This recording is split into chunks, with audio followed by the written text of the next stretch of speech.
शुरू करते हैं। इन्वेंट्री हम लोग कर रहे हैं और इन्वेंट्री के अंदर कल हम लोगों ने बेसिक देखा था कि इन्वेंट्री किस तरीके से या क्यों हम लोग मेंटेन करते हैं, क्यों रिकॉर्ड करते हैं। इन्वेंट्री की ट्रांजैक्शन के हवाले से हमने ये बात की थी, ज़रा कल का हम हल्का सा एक रीटेक ले लें। तो इन्वेंट्री के बारे में हमने ये कहा था कि इन्वेंट्री या क्लोजिंग स्टॉक जो होता है ये आपका कहाँ से आता है, ये ट्रायल बैलेंस में मौजूद नहीं होता, ये हम लोग एक एडजस्टमेंट में हमें मिलता है। तो उसकी वैल्यू होगी, क्लोजिंग स्टॉक की कुछ वैल्यूज़ होती हैं जो क्वांटिटी और प्राइस को मल्टीप्लाई करके आती हैं। क्वांटिटी, पहले प्राइस के बारे में हमने कहा था कि प्राइस जो है इसके दो मेथड्स हैं प्राइस को कैलकुलेट करने की। कॉस्ट फार्मूला हम उसको कहते हैं FIFO या वेटेड एवरेज। उसके हवाले से हमने कहा था कि क्लोजिंग स्टॉक की प्राइस हमें वहाँ से मिल जाएगी। क्वांटिटी हमें मिलती है पीरियोडिक सिस्टम या परपेचुअल सिस्टम, दो डिफरेंट सिस्टम्स होते हैं जो स्टॉक की क्वांटिटीज़ को मेंटेन करते हैं। पीरियोडिक और परपेचुअल बेसिकली स्टॉक की जो मूवमेंट है उसको रिकॉर्ड करते हैं। पीरियोडिक सिस्टम कहता है कोई मूवमेंट रिकॉर्ड नहीं करनी। हमने रीज़न इसकी समझी थी कि वो इसलिए रिकॉर्ड नहीं करनी कि डेली बेसिस पे या मंथली बेसिस पे ट्रांजैक्शंस इतनी ज़्यादा होती हैं कि सारी ट्रांजैक्शन की परचेजेज और सेल्स रिकॉर्ड करना इतनी आइडियल बात नहीं है, क्योंकि हमने हज़ारों यूनिट्स बेचने हैं, हज़ारों यूनिट्स परचेज करने हैं, बेचने हैं, परचेज करने हैं, बेचने हैं। तो बजाय इसके कि हम सारे यूनिट्स की एंट्री करें, हम एंड पे ये देखेंगे कितना बच गया है, वो सारा का सारा हम लोग रिकॉर्ड कर लेंगे एज एन क्लोजिंग स्टॉक। ये ऐसे ही है कि जैसे आप बाजार गए, आपने बहुत सारी चीज़ें परचेज़ की और एंड के ऊपर अगर आप आके ये आइडेंटिफाई करना चाहते हैं कि आपका कितना खर्चा हुआ, तो एक तरीका तो यह है कि आपने जितनी चीज़ें परचेज़ की उन सब की कीमत सोचें। अच्छा, ये चीज़ इतने की ली थी, ये इतने की ली थी, ये इतने की ली थी, ये इतने की ली थी, सारों को जमा कर लें और फ़लाँ इतने पैसे जो है वो हमने दही भल्ले वाले को दिए थे, इतने रिक्शे वाले को दिए थे, ये कर दिया, वो कर दिया, तो मेरा टोटल खर्चा जो है वो इतना बना। या आप ये सोच सकते थे कि मैं लेकर 10,000 गया और वापस मेरे पास 1,000 आया, तो इसका मतलब है मेरे 9,000 रुपये खर्चा हो गया। तो this is another way of doing it. तो अगर हम लोग हर आइटम को अलग अलग कैलकुलेट करें तो इसको हम परपेचुअल मेथड कहते हैं। और अगर हम अपने एंड पे बच जाने वाले पैसों को ओपनिंग पैसों में से माइनस करके ये निकाल लें कि हमारा कितना खर्चा हुआ है, तो इसे हम पीरियोडिक मेथड कह सकते हैं। ये उसी तरह की नेचर की एक बात है।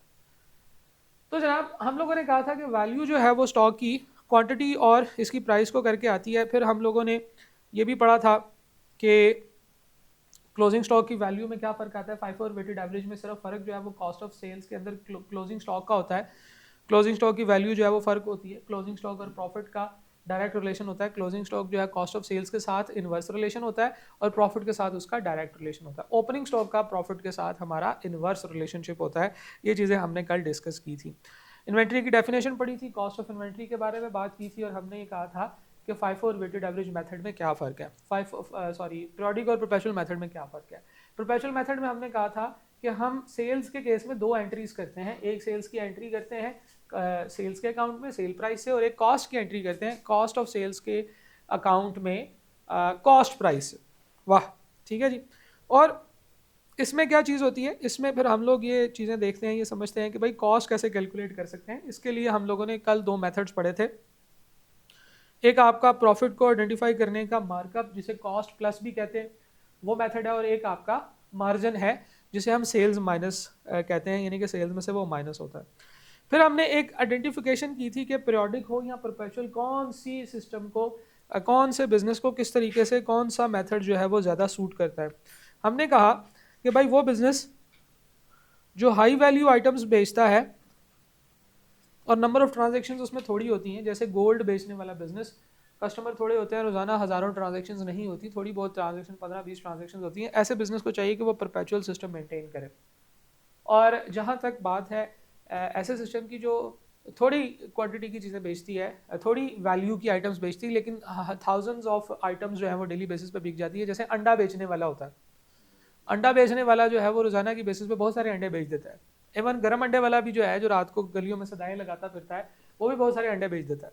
लेकिन ऐसे यूनिट को अगर वो हर अंडे की अलग अलग वैल्यू कैलकुलेट करेगा, अलग अलग उसकी कैलकुलेशन करेगा, तो वो फिर कैलकुलेशंस ही करता रहेगा। जब भी हम उसे देखेंगे वो कहीं बैठ के एंट्रियां कर रहा होगा, अंडे नहीं बेचेगा। ठीक है, तो इसलिए पर पीरियोडिक मेथड ऐसे बिजनेसेस यूज़ करते हैं जिनमें वैल्यू ऑफ आइटम लो होती है, नंबर ऑफ ट्रांजेक्शन्स मोस्टली ज़्यादा होती हैं, तो फिर वो पीरियोडिक मेथड को इस्तेमाल करते हैं। और फिर हमने इनके कुछ डिफरेंसेस भी देखे थे कि इन्वेंट्री के अंदर जो है वो क्या क्या चीज़ होती है। इसी तरह से कोस्टिंग फार्मूला की जो है वो उसमें कुछ की डिफरेंसेस थे, वो आपको यहाँ पे नज़र आएंगे। हम लोगों ने ये बात की थी। ठीक है जी, तो ये उसी कॉन्सेप्ट को जो है ना वो दोबारा से एक दफ़ा डिस्कस किया गया। ये सिनेरियोज हैं, ये इंटरेस्टिंग है, ये आप पढ़ेंगे तो आपको इसमें इंटरेस्टिंग बात लगेगी। आगे चलते हैं जी। हम लोगों ने कुछ बातें की थी, हमने कहा था कि जो क्लोजिंग स्टॉक होता है इसका फार्मूला तो होता है जनाबे वाला quantity into price, quantity into price, दोनों के बारे में हमने पढ़ लिया था। लेकिन एक साइड पे मैंने एक वर्ड यूज़ किया था क्वालिटी। क्वालिटी क्वालिटी भी हम चेक करते हैं क्लोजिंग स्टॉक की। जब हम हर साल के एंड पे क्लोजिंग स्टॉक की वैल्यू कैलकुलेट करते हैं, हम क्वालिटी भी चेक करते हैं।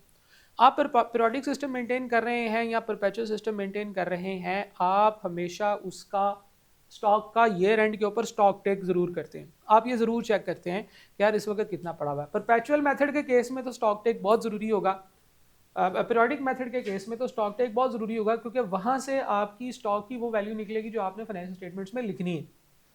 लेकिन परपेचुअल मेथड में, जिसमें हम हर सेल और हर परचेज के बाद एंट्री की रिकॉर्डिंग करते हैं, उसमें भी स्टॉक टेक ज़रूरी होगा।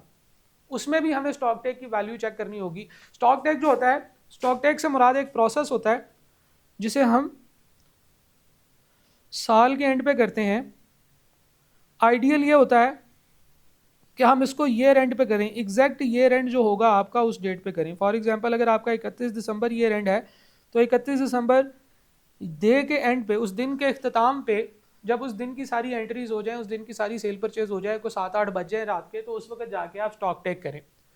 स्टॉक टेक से मुराद ये होता है कि आपके पास लिस्टें होती हैं जिसमें ये लिखा होता है कि इस वक्त हमारे पास कितना स्टॉक पड़ा हुआ है। इतनी मोटी मोटी लिस्टें होती हैं, इतनी आइटम, फलां चीज़ इतनी पड़ी है, फलां चीज़ इतनी पड़ी है, फलां चीज़ इतनी पड़ी है। वो सारी चीज़ें आप एक दफ़ा चेक ज़रूर कर लेते हैं, ताकि आपके जो एसेट्स हैं वो आपके करेक्ट अमाउंट पर रिकॉर्ड हो जाए। एसेट्स क्या होते हैं? एसेट्स हमारे, ये स्टॉक हमारा एसेट ही होता है ना।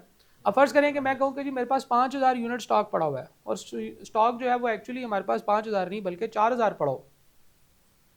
5000 यूनिट नहीं, 4000 पड़ा हो, तो मेरा एसेट ओवरस्टेट नहीं होना चाहिए। आपको पता है हमने बात की थी कि एसेट्स जो हैं वो हमने बढ़ा चढ़ा कर नहीं बताने। इसी तरह से एसेट्स और इनकम बढ़ा चढ़ा कर नहीं बतानी, और एक्सपेंसेस और लाइबिलिटीज छुपानी नहीं है। ये प्रूडेंस कॉन्सेप्ट है। प्रूडेंस कॉन्सेप्ट हमें ये कहता है कि भाई आपने एसेट्स उतना ही लिखना है जितना आपके पास मौजूद है, उससे बढ़ाना नहीं है।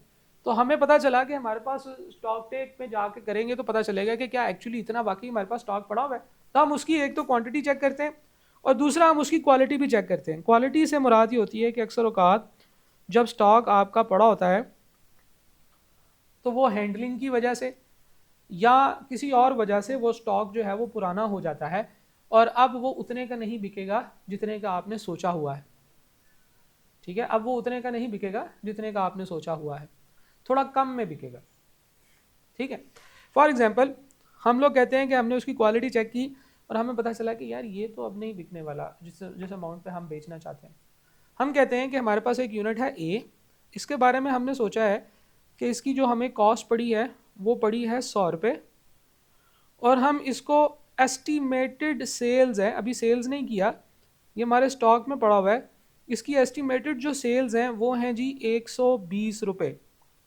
ये हमने सोचा था कि इसको 120 का बेचेंगे, 20 रुपये कमाएंगे, पैसा ही पैसा होगा। लेकिन पता चला कि ये स्टॉक थोड़ा सा डैमेज हो गया, चीज़ों के नीचे पड़ा हुआ था, उसके ऊपर और चीज़ें पड़ी हुई थी, वो डैमेज हो गया, फिस गया है। ठीक है, ये एक डैमेज हो सकता है। और भी डैमेज की फॉर्म्स हो सकती हैं। ये जो चीज़ है ये आउट ऑफ फैशन हो गई, या इसका कलर ऐसा है कि कोई इसको परचेज नहीं करता, पिंक कलर का है, पिंक कलर को परचेज ही नहीं करता, क्या करें आप? ठीक है, हाँ कुछ लोग पसंद करते हैं लेकिन उतनी वैल्यू पर नहीं निकल रहा। ठीक है, कोई और वजह हो सकती है, चीज़ आउट ऑफ फैशन हो गई है। इसके अलावा इससे अगला मॉडल आ गया है, इससे अगला वेरिएंट आ गया है इसका, अब लोग वो परचेज करते हैं। एसी है तो एसी के अंदर जो है ना वो कोई और फीचर्स आ गए हैं नए मॉडल्स में, तो ये एसी अब नहीं बिकेगा। तो जनाब अगर ये भी हमारे पास पड़ा हुआ है, पहली चीज़ तो ये समझना ज़रूरी है कि हम बेच नहीं रहे, हम सिर्फ ये एस्टिमेट कर रहे हैं कि ये अब कितने का बिकेगा। तो फर्ज करें कि ये बिकता है 120 का नहीं 110 का, हम क्या कहेंगे? हम कहेंगे ऑल इज वेल, टेंशन नहीं है, चलो कोई बात नहीं, 100 रुपये का बिकना था 110, 100 रुपये का आया था 110 रुपये का बिक रहा है, लॉस नहीं कर रहा, तो हम इसको कुछ नहीं करेंगे। अगर फर्ज करें ये 110 का भी नहीं बिकता, 105 का बिकता है, हम कहेंगे बाल बाल बच गए, लेकिन अभी भी ऑल इज वेल, टेंशन नहीं।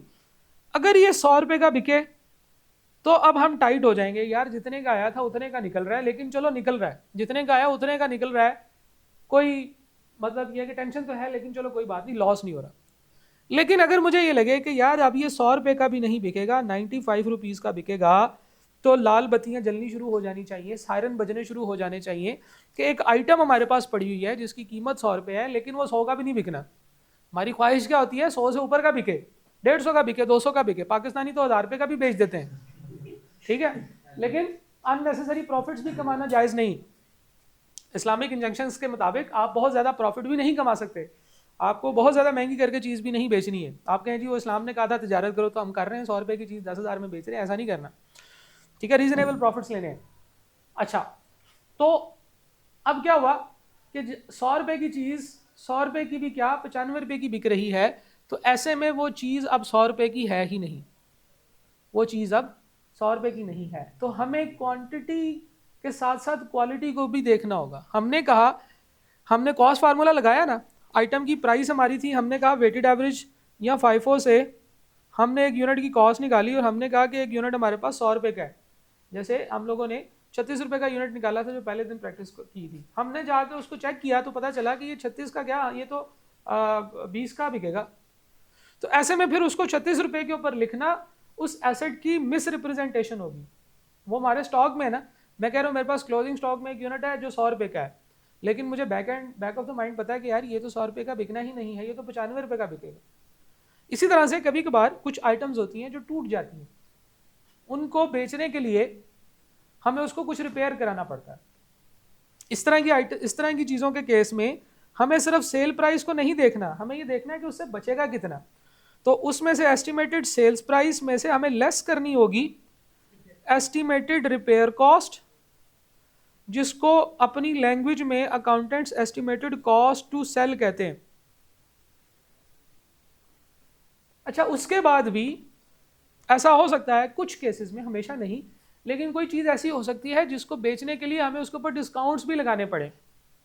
ठीक है, चीज़ टूटी, प्लास्टिक उसका टूट गया, आपने रिपेयर कराया, उसके बाद वो टूटी हुई चीज़ रिपेयर की हुई आप अपने डिस्प्ले पर रखें, कोई कस्टमर वो चीज़ नहीं लेगा, वो कहेगा मुझे नया पीस दें, फ्रेश पीस दें, मैं टूटा हुआ क्यों लूँ।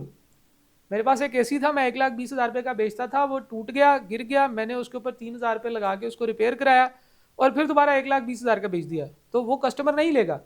तो मुझे कुछ और मज़ीद उसमें जो है वो कुछ ना कुछ खर्चा करना पड़ेगा, कुछ ना कुछ कोई जो है वो मज़ीद उसको कोई इंसेंटिव देना पड़ेगा, कोई और ख़र्चा करना पड़ेगा। सस्ता करके बेचना तो ठीक है, एक खर्चा हो गया, लेकिन अगर उसके ऊपर मज़ीद खर्चा करना पड़ा तो उसे कहते हैं estimated cost to cost of completion of sales. उसको साथ में कुछ और बेनिफिट दे दिया, कोई और चीज़ उसको कोई काम करके दे दिया, ये तीनों चीज़ें माइनस करें तो इन तीनों चीज़ों को नेट करके हमारे पास जो चीज़ आती है उसे कहते हैं NRV, net realisable value. NRV, net realisable value.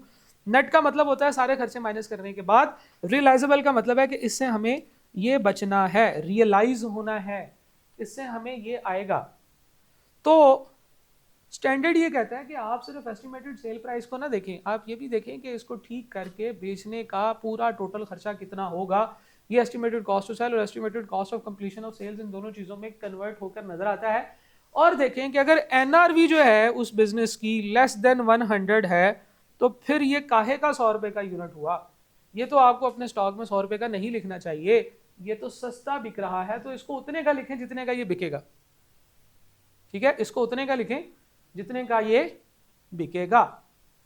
अच्छा, एग्जाम्पल के तौर पे लेते हैं, एक आइटम थी, कॉस्ट थी उसकी 100 रुपये, हमने देखा उसको वो टूट गया था, तो वो टूट गया था, इसको हमने रिपेयर किया, रिपेयर करने के हमें 30 रुपये लगे। ठीक है जी, और उसके बाद cost of completion of sales जो है वो 3 रुपये है, और एस्टिमेटेड सेल प्राइस यानी कि सारा कुछ करने के बाद आमतौर पे 100 रुपये की आइटम को हम 150 का बेचते हैं, लेकिन वो सेल करके हमारा 120 का बिकेगा। ठीक है, तो सिर्फ अगर हम कहें कि यार अच्छा एस्टिमेटेड सेल प्राइस तो 120 है, 100 रुपये से ज़्यादा है, तो NRV के अंदर ये तीनों चीज़ें चेक करनी होती हैं। यार खर्चा हो रहा है वो भी तो माइनस करें, तो estimated sale price minus estimated cost to sell minus estimated cost of completion of sales, ये कितनी जनाब बनती है हमारी 87। तो इसकी NRV 87 है। अगर तो आप एक आइटम की कॉस्ट कैलकुलेट करें, NRV कैलकुलेट करें, और NRV ग्रेटर देन कॉस्ट हो, यानी कि कॉस्ट 100 है और NRV कुछ कॉस्ट से बड़ी हो, 105 हो जाए, 107, 110 वट एवर, तो फिर आप इंजॉय करें, डू नथिंग, कुछ नहीं करना। और हमारी आवाम सबसे ज़्यादा इंजॉय कब करती है? जब वो कुछ नहीं करती, डू नथिंग। अच्छा जी, लेकिन अगर आपकी NRV लेस देन कॉस्ट हो जाए, कॉस्ट 100 रुपये थी, NRV आपकी 95 रुपये या इस केस में 87 रुपये हो गई, तो फिर अब देखें कि यहाँ पे एक मिस रिप्रेजेंटेशन हो रही है। अचानक से एक गाड़ी में प्रूडेंस आपा आ जाएंगी, वो कहेंगी ये क्या कर रहे हो? हम कहेंगे जी कॉस्ट लिखी है 100 रुपये, उसने कहा जी एसेट तो आप ओवरस्टेट कर रहे हैं। एसेट तो ओवरस्टेट नहीं करना, तो हमें फिर वो वाला एसेट 95 का, या हमारे जो एग्जाम्पल है उसमें 87 का लिखना होगा। तो हमें इन्वेंट्री को करना पड़ेगा क्रेडिट, और डेबिट करना पड़ेगा एक लॉस को जिसे हम NRV लॉस कहते हैं। Inventory debit, NRV loss credit. Inventory debit, NRV loss credit. कितनी अमाउंट से? जो कि इन दोनों का डिफरेंस है, 13 रुपये से। अगर 1 यूनिट है तो 13 रुपये, अगर ज़्यादा यूनिट्स हैं तो 1 यूनिट का loss multiply by number of units, तो वो हमारे पास NRV लॉस आ जाएगा। तो NRV लॉस जो होगा ये आपको रिकॉर्ड करना होगा। क्यों? क्योंकि ये अब आपकी आइटम्स के अंदर, उसकी सेल प्राइस के अंदर जो है वो लॉस आ गया। ये NRV लॉस जो होता है ये एक एक्सपेंस होता है, ये statement of profit and loss में कॉस्ट ऑफ सेल्स के अंदर लिखा जाता है।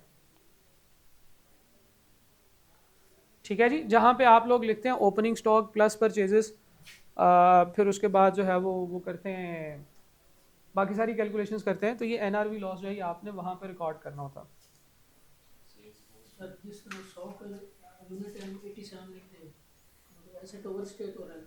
अगर 100 की चीज़ और 120 की बिक रही है, इसमें भी तो एसेट ओवरस्टेट हो रहा है। नहीं, 120 की बिकेगी तो 120 रुपये आ जाएंगे। जब आएंगे वो फ्यूचर की बात है, कैश आ गया ना हमारे पास, एसेट ओवरस्टेट नहीं हुआ, हमने महंगा करके बेच दिया। अभी हम प्रेजेंट कर रहे हैं, कोई आपसे पूछता है एसेट कितने का है? 100 रुपये का। आप जवाब देते हैं मेरे पास ये जो एसेट है ये 100 रुपये का है, लेट्स सपोज ये पेन है, ये 100 रुपये का है। हालांकि हम, मुझे पता है ये 100 रुपये का बिकेगा ही नहीं, तो इस वक्त वो पेन मेरे पास है। जब बेचेंगे तो उसके पास कैश आ जाएगा, रियल हार्ड मिंटेड कैश आ जाएगा, जेब में डालेंगे, खुशियां एंजॉय करेंगे। क्यों? क्योंकि कैश आ गया। तो महंगा करके बेचना इज गुड, ठीक है, थोड़ा सा प्रॉफिट उसमें ऐड करके बेचना इज गुड, लेकिन हमारे पास जो पड़ा है उसको पड़े पड़े कहते हैं जी ये 100 रुपये का, हालांकि वो 95 रुपये का हो, तो ये बात नहीं जचती, ये बात ठीक करनी है हमने। आप पूछो, क्या पूछ रहे हो? ये पूछ रहा था प्रॉफिट एंड लॉस में हम इसको सेल्स लॉस का सेल्स का एक्सपेंस मानेंगे। हाँ, एक्सपेंस है, ये सेल्स में से माइनस होगा। अब डिफरेंट स्टेजेस के ऊपर डिफरेंट डिपेंड करता है। अगर आप इन्वेंट्री, अगर आप परपेचुअल मेथड यूज़ कर रहे हैं ना, तो परपेचुअल मेथड में तो आपका कॉस्ट ऑफ सेल्स आता है सिर्फ, आपने कॉस्ट ऑफ सेल्स को डेबिट, इन्वेंट्री को क्रेडिट करना। ठीक है जी, परपेचुअल मेथड में आपने कॉस्ट ऑफ सेल्स को डेबिट, इन्वेंट्री को क्रेडिट करना। ठीक है, तो ये है आपकी पीरियोडिक मेथड की entry, NRV loss debit, inventory account credit.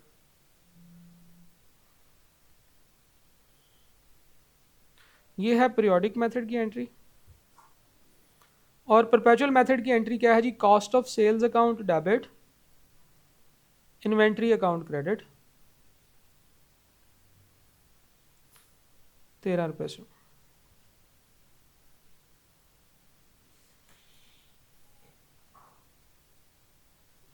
एक मिनट, हाँ जी, जी भाई,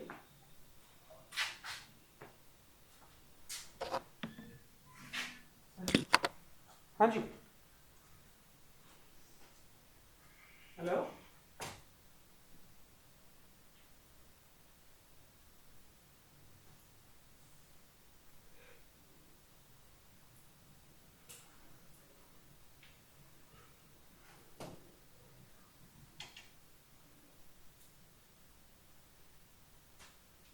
वालेकुम सलाम।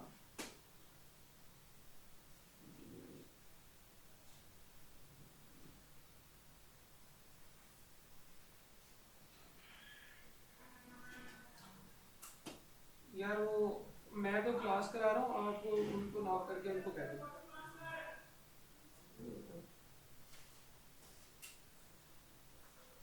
अच्छा जी, एनआरवी लॉस, अच्छा ये तो लगा लूँगा,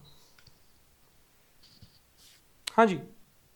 एनआरवी लॉस सिर्फ और सिर्फ तब आता है जब आपकी एनआरवी नेट रियलाइजेबल वैल्यू, जिसका फॉर्मूला है estimated sales price minus less estimated cost to sell minus estimated cost of completion of sales, इन तीन चीज़ों का मजमुआ करते हैं और वो आपका आंसर आपकी कॉस्ट से भी कम आ जाए तो हम कहेंगे कि यार अब आइटम को कॉस्ट पे रिकॉर्ड करना गलत है, आइटम को उसकी एनआरवी पे रिकॉर्ड करना चाहिए। लेकिन अगर फ़र्ज़ करें कि आप कहते हैं कि ये जो चीज़ है ये बिकेगी 120 की, इसके ऊपर रिपेयर मेंटेनेंस पे 10 रुपये और कॉस्ट ऑफ कंप्लीशन पे 5 रुपये लगेंगे, 105 इसकी एनआरवी आ रही है, हालांकि आइटम की कॉस्ट 100 रुपये है, तो क्या कोई लॉस रिकॉर्ड करेंगे हम? जी नहीं। क्यों? क्योंकि एसेट की जो कॉस्ट है वो कम है, ऐसे ही होना चाहिए। एनआरवी हमेशा आइटम की उसकी कॉस्ट से ज़्यादा होती है। नॉर्मल बिजनेस सिनेरियो में जब कोई नुकसान नहीं होता, जब कोई प्रॉब्लम नहीं होती, तो NRV is always greater than the cost of item, ये हमेशा बड़ी होती है। जब कभी वो लो हो जाए तो हम अपनी एसेट की कॉस्ट को भी कम कर लेते हैं। एनआरवी फ्यूचर की वैल्यू होती है कि फ्यूचर में ये हमें कितने की बिकेगी, अभी बेची नहीं है, अभी वो स्टॉक में हमारे पास मौजूद है। इसे हम कहते हैं net realisable value of the item, कि अगर वो कोई रिपेयर मेंटेनेंस में किसी वजह से कोई ख़राब हो गई है तो उसको बेचने से अगर हमें कुछ लॉस होगा तो बजाय इसके कि वो तब रिकॉर्ड करें जब बेचना है, आज ही हम रिकॉर्ड करेंगे, क्योंकि वो आज नुकसान हुआ है हमारा, आज वो इस साल का नुकसान है, वो अगले सालों का नुकसान नहीं है। अगर पीरियोडिक मेथड होगा तो एनआरवी लॉस डेबिट और ये कॉस्ट ऑफ सेल्स में चला जाएगा। अगर परपेचुअल मेथड है तो कॉस्ट ऑफ सेल्स का अकाउंट होता है हमारा, हम सीधा उसमें डाल देंगे। ठीक है जी।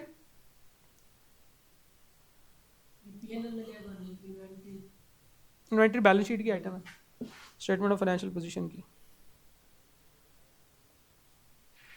ठीक है। अच्छा, लॉसेस जो होते हैं ना, ये दो और तरह के भी होते हैं। लॉस जो होते हैं इसमें एक कॉन्सेप्ट होता है जी नॉर्मल लॉस और अब नॉर्मल लॉस का। एक बिजनेस को जब वो कोई प्रोडक्शन करता है तो डिफरेंट तरह के लॉसेस का सामना करना पड़ता है। इन दोनों में डिफरेंशिएशन जो है वो बड़ी आसान है। अब नॉर्मल लॉस वो होता है जो कि ह्यूमन एरर्स की वजह से, गलतियों की वजह से होता है। कोई चीज़ हमने गिरा दी, कोई हैंडलिंग में हमने कोई चीज़ तोड़ दी, अगर वो बंदा ध्यान से काम करता तो ये लॉस ना होता, इसे अब नॉर्मल लॉस कहते हैं। ठीक है, ये तो हो गया अब नॉर्मल लॉस। नॉर्मल लॉस क्या होता है? नॉर्मल लॉस फिर वो वाला लॉस होता है जो कि प्रोसेस का पार्ट होता है और प्रोसेस में वो लॉस हो ही जाना है। ठीक है, इसकी बड़ी आसान सी एग्जांपल है। अगर हम लोग अपर बनाते हैं, फॉर एग्जांपल हम लोगों ने कैलकुलेशन की कि ख़ास साइज़ का जब हम अपर बनाते हैं, ख़ास साइज़ का अपर बनाते हैं तो हमें उसके लिए 2.957 मीटर कपड़ा दरकार है। लेकिन अगर हम लोग 100 या फॉर एग्जांपल 1000 अपर बनाना चाहते हैं तो मैं 2.957 मल्टीप्लाई बाय 1000 यानी कि 2957 मीटर कपड़ा लूँगा, तो क्या मेरे अपर बन जाएंगे 1000? जी नहीं, नहीं बनेंगे। क्यों? क्योंकि ये तो एग्जैक्ट वो कैलकुलेशन है कि मुझे कपड़ा कितना चाहिए। कुछ कपड़ा कतरों में निकल जाता है, ठीक है, कुछ कपड़ा ऐसा होता है जिसके छोटे छोटे पीस कटते हैं, कुछ फोल्डिंग में आता है, कुछ कटिंग में निकल जाता है। तो मुझे ऐसा हो सकता है कि 2.957 मीटर तो एक अपर के लिए चाहिए, लेकिन इसमें कुछ ऐसा मुझे मज़ीद मैंने परचेज़ करना है। फॉर एग्जांपल मैं कहता हूँ कि जी 0.571 मीटर कपड़ा मैं हर जैकेट में एक्स्ट्रा परचेज़ करूँगा, क्योंकि वो बाजुओं की कटिंग में से कट जाएगा। अब वो बाजुओं की कटिंग में जो कटा हुआ है वो अगर मैं किसी और जगह पे लगाऊंगा तो वो बुरा लगेगा। मेरे प्रोसेस का पार्ट है ये, मैं जितने मर्जी ध्यान से कटिंग कर लूँ इतनी चीज़ मेरी ज़ाया होगी ही होगी।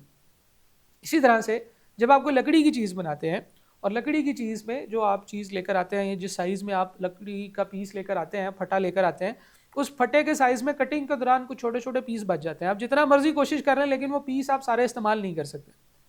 There is some normal wastage जो प्रोसेस का पार्ट है, जो होना ही होना है। कुछ कतरें, कुछ एक्स्ट्रा पीस वो निकलने ही निकलने हैं। कभी कभार कुछ ऐसा मटेरियल आप इस्तेमाल करते हैं जो वोलेटाइल होता है, जो पड़ा पड़ा हवा में उड़ जाएगा। इस तरह का मटेरियल जब उड़ जाएगा ट्रांसफ़र करते हुए एक जगह से दूसरी जगह, जैसे डीजल पेट्रोल वगैरह होता है, ये पड़े पड़े हवा में मौलक हो जाते हैं। पेट्रोल हो जाता है, टैंकी खुली रह जाए गाड़ी की, बाइक की, तो आपको पता है कि वो पेट्रोल काफ़ी कम हो जाता है। तो इस तरह के जो लॉसेज हैं जो कि प्रोसेस की वजह से हैं, हाँ अगर वो खुली रह जाए टैंकी आपकी गलती की वजह से तो वो अब नॉर्मल लॉस है, लेकिन अगर प्रोसेस में इस्तेमाल होते हुए वो थोड़ा सा ज़ाया हो जाए या थोड़ा सा जो है वो निकल जाए, क्योंकि आपने tens of thousands of units बनाने होते हैं और एक सुई के सुराख जितना जो लॉस है वो भी जब इतनी सारी चीज़ों से मल्टीप्लाई होता है तो बहुत बड़ी अमाउंट बन जाती है। ठीक है जी, तो इन सारे प्रोसेसेस को हम नॉर्मल लॉस कहते हैं। ठीक है जी, इसकी वही एंट्री होती है जो कि एनआरवी की एंट्री होती है, एनआरवी लॉस की जो एंट्री होती है, नॉर्मल लॉस की वही एंट्री होती है जो एनआरवी की एंट्री होती है। ये जो अबनॉर्मल लॉस है ना, इसकी अकाउंटिंग एंट्री ये होती है, हम लोग नॉर्मल लॉस अकाउंट डेबिट और इन्वेंट्री अकाउंट क्रेडिट करते हैं। नॉर्मली ये रॉ मटेरियल्स वगैरह में होता है, हमारे पास 5000 केजी या 5000 लीटर पेट्रोल पड़ा हुआ था, ये कम होके 4995 रह गया है लीटर। 5 लीटर का जो लॉस है वो किधर जाएगा, वो नॉर्मल अबनॉर्मल लॉस को जाएगा, सॉरी ये है abnormal loss. Abnormal loss, abnormal loss account debit, inventory account credit. अब ये पीरियोडिक हो या परपेचुअल, इन दोनों के केस में इसकी यही एंट्री होगी, और ये जो अबनॉर्मल लॉस है statement of profit and loss में ये आपका किसी ना किसी एक्सपेंस में जाएगा, कॉस्ट ऑफ सेल्स में नहीं जाएगा। हम इसको कह सकते हैं कि ये आपका एडमिनिस्ट्रेशन एक्सपेंस है या फैक्ट्री कॉस्ट है। एडमिन एक्सपेंसेस इंसान की गलती की वजह से वह एडमिनिस्ट्रेशन एक्सपेंस में डाल दें, लेकिन ये कॉस्ट ऑफ सेल्स में नहीं जाएगा। तो अबनॉर्मल लॉस भी ये होता है। फिर कभी कभार ऐसा होता है पार्शियल लॉस जो होता है आपका, आप उसके लिए एनआरवी की कैलकुलेशन करते हैं, यहाँ पे लिखा होना चाहिए था, खैर पार्शियल लॉस के लिए एनआरवी की कैलकुलेशन होती है, और टोटल लॉस के लिए, पार्शियल लॉस का मतलब है चीज़ गिर गई, टूट गई, कोई नुकसान हो गया, लेकिन कंप्लीट लॉस का मतलब यह है कि चीज़ उड़ गई हवा में, ठीक है, या वो ज़ाया हो गई, अब आप उसको स्क्रैप के तौर पे बेचेंगे या जो भी करेंगे, तो ये हमारी लॉस और डैमेज की बात है। खैर हम वापस आते हैं, जब हम लोग आइटम की क्वालिटी चेक कर रहे हैं तो क्वालिटी के अंदर कुछ मसले आ सकते हैं, वो हम लोगों ने डिस्कस किए हैं। जब हम स्टॉक टेक कर रहे होते हैं तो आइटम की क्वालिटी के अलावा उसकी क्वांटिटी भी चेक करते हैं, ठीक है जी, और वो क्वांटिटी हम लोगों ने कल भी देखा है कि वो स्टॉक टेक में आती है, और हम फिर उसके बाद उसको उसका फार्मूला जो है वो लगाते हैं। तो जब हम स्टॉक टेक कैलकुलेट करते हैं, जब हम स्टॉक टेक करते हैं तो आइटम की क्वालिटी भी चेक करते हैं, उसकी क्वांटिटी भी चेक करते हैं। अच्छा, ये बड़ा ज़रूरी है कि ये एग्जैक्टली इसी डेट पे हो, इसी टाइम पे हो जिस डेट का हम लोगों को स्टॉक चाहिए, वरना अगर कभी हमें ऐसा स्टॉक टेक होगा, ऐसी हम स्टॉक टेक करेंगे कि जिसकी वैल्यू या जिसकी डेट किसी और टाइम पे है, तो फिर क्या हम उस टाइम तक इंतज़ार करेंगे कि यार पहले स्टॉक टेक हो जाए फिर उसके बाद सेल परचेज करेंगे? ऐसा नहीं होता। नॉर्मली कभी कभार ऐसा भी होता है कि स्टॉक टेक करते हुए हम एक डिफरेंट डेट पे स्टॉक टेक कर लेते हैं, ठीक है जी। हमें स्टॉक टेक करना था 30 या 31 दिसंबर पे, और हमने स्टॉक टेक किया है 10 जनवरी पे। 31 दिसंबर पे करना था, 10 जनवरी पे स्टॉक टेक किया। अब 31 दिसंबर से 10 जनवरी के दरमियान में सेल परचेज तो होती रहेगी, हमें तो इस डेट का स्टॉक चाहिए था, इस डेट का स्टॉक चाहिए था, हम लोगों ने उसको चेक करना था। लेकिन एक प्रॉब्लम ये हुई कि इस डेट पे किसी भी वजह से स्टॉक टेक नहीं किया जा सका। उस टाइम के दौरान बहुत सारी सेल्स परचेजेस होती रहीं, वो तमाम सेल्स जो इस टाइम के दौरान की गई वो इसमें से माइनस की गई, और वो तमाम परचेजेस जो इस टाइम के दरमियान में हुई इसमें ऐड की गई, और हम इस डेट पे आए, और इस डेट पे हमने जब क्लोजिंग स्टॉक कैलकुलेट किया तो हमारे 30,000 यूनिट्स का क्लोजिंग स्टॉक था, ठीक है। या इन अदर टर्म्स हम लोग कह सकते हैं कि हमारे पास कितनी वैल्यू का क्लोजिंग स्टॉक था, हमारे पास 5 लाख की वैल्यू का क्लोजिंग स्टॉक मौजूद था जब हम लोगों ने 10 जनवरी को क्लोजिंग स्टॉक की कैलकुलेशन की, ठीक है जी। एक क्लोजिंग स्टॉक की कैलकुलेशन हमने करनी थी 31 दिसंबर पे, हम नहीं कर सके, हम एक फ्यूचर डेट पे क्लोजिंग स्टॉक की कैलकुलेशन कर रहे हैं। यहाँ पे हम आए तो यहाँ पे हमें वो स्टेट तो नहीं मिलेगी जो आज से 10 दिन पहले थी। जो आज से 10 दिन पहले स्टॉक की स्टेट थी वो तो एक्स है, इसमें माइनस हुआ है सेल्स जो हमने इस टाइम पीरियड के दौरान यूनिट सेल किए हैं। तो अब अगर एक्स में से यानी कि 31 दिसंबर में से सेल्स माइनस करें और परचेजेस ऐड करें तो हम किस अमाउंट पे पहुंच जाते हैं? 5 लाख रुपए पे। तो बिल्कुल इसी का एक टेबल सा हम बना लेंगे, तो फिर हमें इसका एक्स पता चल जाएगा। दूसरा तरीका ये है कि हम फ्यूचर की डेट की वैल्यू पकड़ें, ये सेल्स इधर माइनस हो रही हैं, इधर लाके इसमें ऐड कर दें, और परचेजेस इधर प्लस हो रही हैं, इधर लाके हम इसे माइनस कर दें इक्वल टू के इस तरफ, तो हमारे पास वो फ्यूचर की वैल्यू आ जाएगी। यानी कि अगर मेरे पास फ्यूचर की वैल्यू हो 5 लाख रुपए, इसमें मैं ऐड कर दूं सेल्स और माइनस कर दूं परचेजेस, तो मेरे पास एक्स आ जाएगा। तो इसके ऊपर आपसे कुछ कैलकुलेशंस कराई जाती हैं। कभी कभार ऐसे होता है, वो कहता है कि 31 नवंबर को क्लोजिंग स्टॉक कैलकुलेट करना था, हमने स्टॉक टेक करना था, नहीं कर सके, हम 10 जनवरी को जाके हमने स्टॉक टेक किया। इस टाइम पीरियड के दौरान हमारे पास कुछ सेल्स हुई, कुछ परचेजेस हुई, और हम लोगों ने जो है वो 10 जनवरी को जो क्लोजिंग स्टॉक निकाला वो 5 लाख रुपए था। तो अब जरा बताएं कि 31 नवंबर पे क्लोजिंग स्टॉक क्या होगा। तो ये एक सिंपल सी कैलकुलेशन है कि हम लोग जो है ना वो जिस डेट का क्लोजिंग स्टॉक है उस डेट को में से कुछ कैलकुलेशंस करेंगे, ये इक्वेशन से हमें समझ आ जाती है। या चलो फर्ज करो हम इसकी इक्वेशन नहीं भी बनाते, तो सबसे इजी बात यह है कि हम इसको नेचुरल फ्लो में लेके चलें। नेचुरल फ्लो में कैसे होता है? हम एक स्टेटमेंट बनाते हैं, हम कहते हैं जनाब स्टॉक एज ऑन 31 दिसंबर, ये हमें नहीं पता कितनी है, लेकिन खाली बॉक्स, इसमें हम ऐड करते हैं सारी चीज़ें जो आपके पास आई हैं परचेजेस, और माइनस करेंगे वो तमाम चीज़ें जो आपके पास से गई हैं। तो आपके पास जो वैल्यू आएगी स्टॉक एज ऑन 10 जनवरी आ जाएगा, जो कि कितना है जी? 5 लाख रुपए। तो इस तरीके से जब आप इसकी कैलकुलेशन करेंगे तो आप जब ये फिगर्स भी लिख लेंगे, ये फिगर्स भी लिख लेंगे, तो आप ऑटोमेटिकली नेट करके उस फिगर पे पहुंच जाएंगे। यानी कि 5 लाख में से जो चीज़ें प्लस माइनस हो रही हैं वो करने के बाद आप उस स्टेटमेंट पे पहुंच जाएंगे जो आपको चाहिए थी। तो हमेशा ऐसे ही हो, अक्सर औकात ऐसे होता है कि जब आप क्लोजिंग स्टॉक उस डेट पे चेक नहीं कर पाते जिस डेट पे होना चाहिए था, तो आप ये नहीं कहते कि यार 10 दिन तक अभी हम लोग चेक नहीं कर पा रहे। असल में बाय द वे ये ऑडिटर्स ने चेक करना होता है। आप लोग जब फर्म्स में जाएंगे तो सबसे पहले आप लोग स्टॉक टेक करने ही जाएंगे, ठीक है? सबसे पहला काम आप लोगों का स्टॉक टेक का ही होगा, आपको स्टॉक टेक करने भेज देंगे, लेकिन वो भी बड़ा रिस्पेक्टेबल काम होता है, उसमें अच्छा खाना खिलाते हैं, डेली भी देते हैं। डेली से मुराद आपको एक 1 डे का अलाउंस मिलता है, तो अच्छे पैसे होते हैं और इज्जत भी करते हैं, ठीक है? दरवाजे पे आके रिसीव करते हैं, अक्सर कात किताब भेज देते हैं, गाड़ी भेज देते हैं। बच्चा हमारा कैफ में बड़ी मुश्किल से पास हुआ होता है, दाढ़ी बड़ी होती है, पता नहीं कितनी मुश्किल से फार्म में जाता है, जाते साथ ही आगे से इतनी इज्जत मिलना शुरू हो जाती है ना, तो फिर हमें पता चलता है कि यहाँ पे हम सही आए हैं, ठीक है? तो वो स्टॉक टेक जो है ना वो आपकी पहली असाइनमेंट होती है जो आप लोग जाके करते हैं।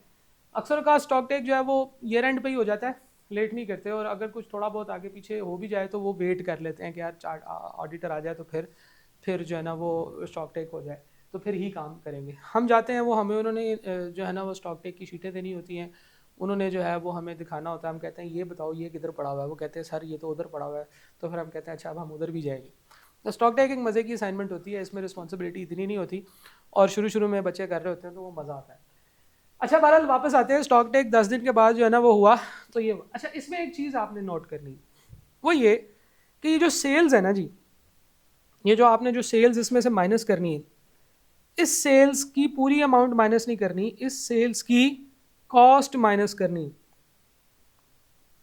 अगर आपने एक आइटम जो है वो 5 लाख की बेची है तो हमने यहाँ से 5 लाख माइनस नहीं करना, हमने उसकी कॉस्ट ऑफ आइटम सोल्ड करनी। तो मैं परचेजेस तो एज इट इज़ ही आप लिख देंगे, सेल्स के केस में मैं कुछ थोड़ा सा वर्ड को चेंज करने लगा हूँ। हम यहाँ पे माइनस करेंगे कॉस्ट ऑफ आइटम्स सोल्ड। जो आइटम्स इस टाइम पीरियड के दौरान आपने सेल की हैं उनकी कॉस्ट आपने यहाँ से माइनस करनी। तो ये एक नेचुरल फार्मूला है जिसमें स्टार्ट में वही ऊपर की अमाउंट है, एंड पे नीचे वाली अमाउंट है। जो चीज़ें परचेज हो रही हैं वो ऐड कर देंगे, जो चीज़ें माइनस हो रही हैं सेल हो रही हैं उनकी कॉस्ट माइनस कर देंगे, आप इस अमाउंट पे पहुंच जाएंगे।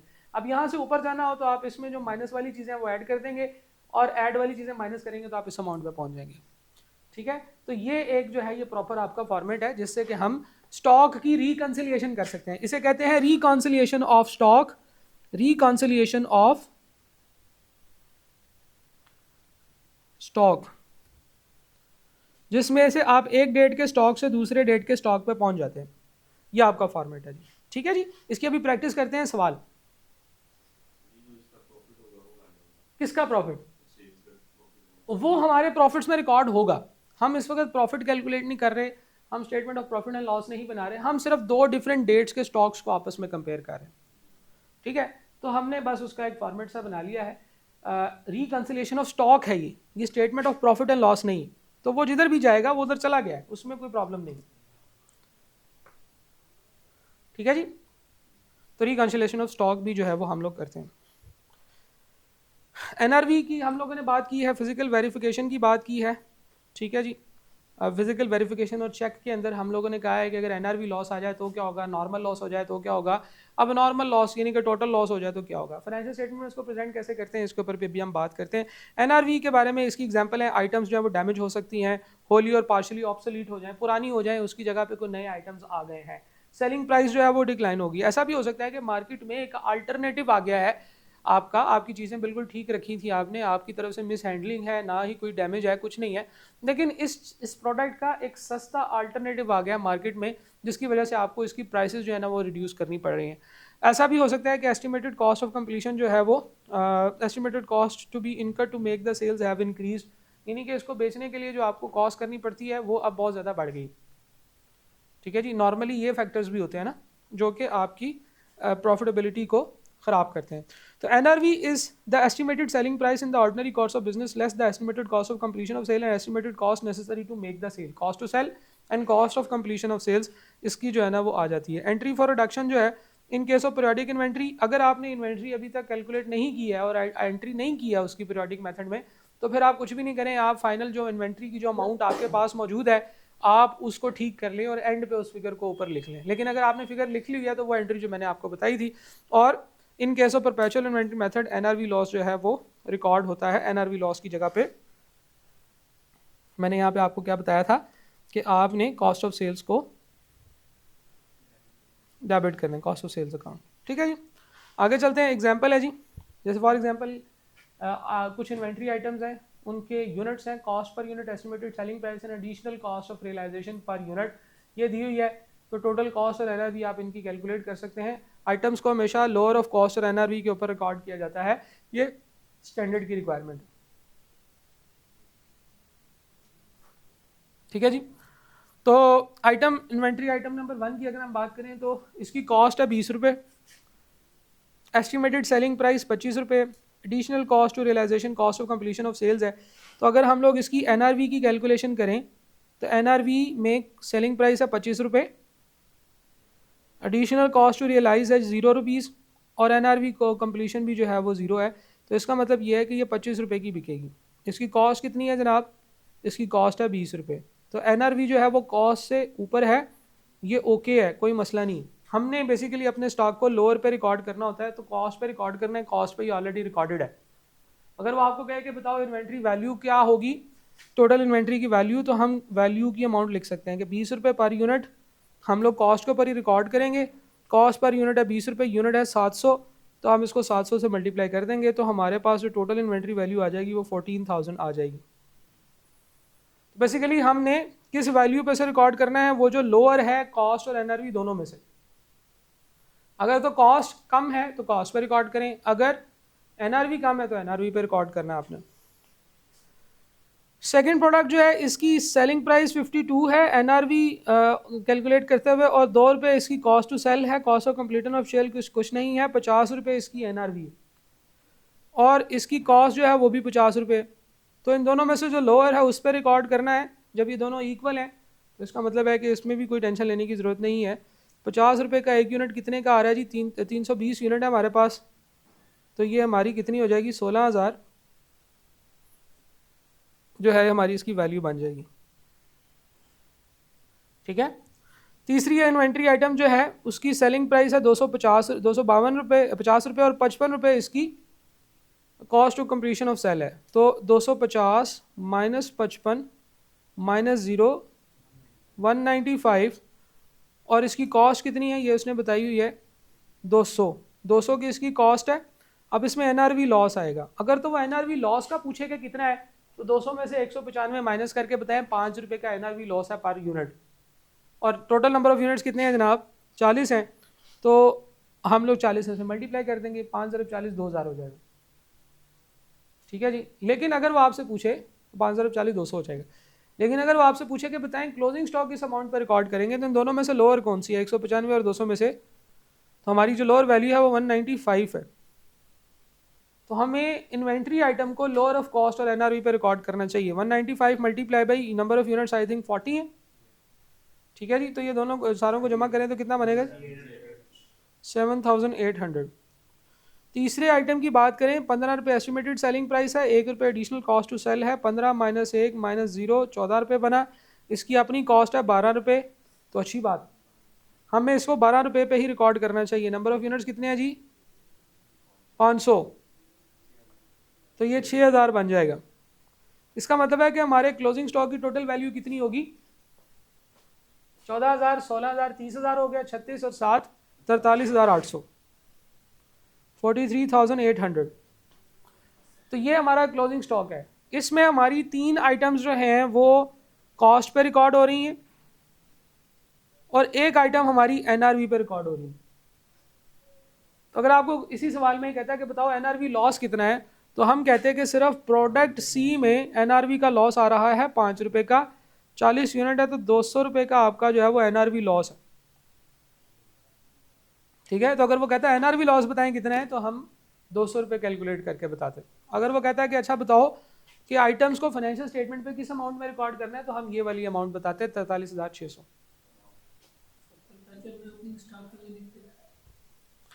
परपेचुअल में ये क्लोजिंग स्टॉक की वैल्यूएशन है, इसमें ओपनिंग स्टॉक का कोई जिक्र नहीं, ये वैल्यूएशन ऑफ क्लोजिंग स्टॉक है। ओपनिंग स्टॉक या ओपनिंग स्टॉक की वैल्यूएशन इसमें हम नहीं डालेंगे। पीरियोडिक में क्लोजिंग और ओपनिंग लिखते हैं लेकिन परपेचुअल में ओपनिंग नहीं लिखते। इधर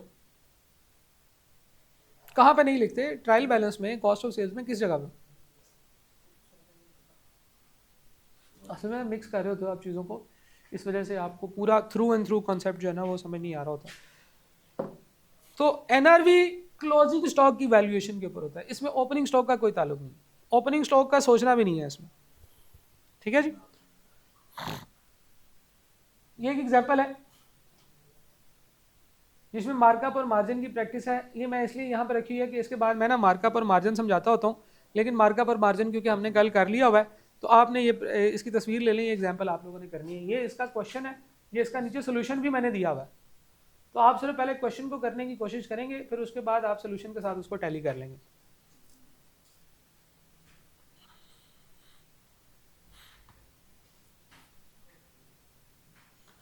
ठीक है जी।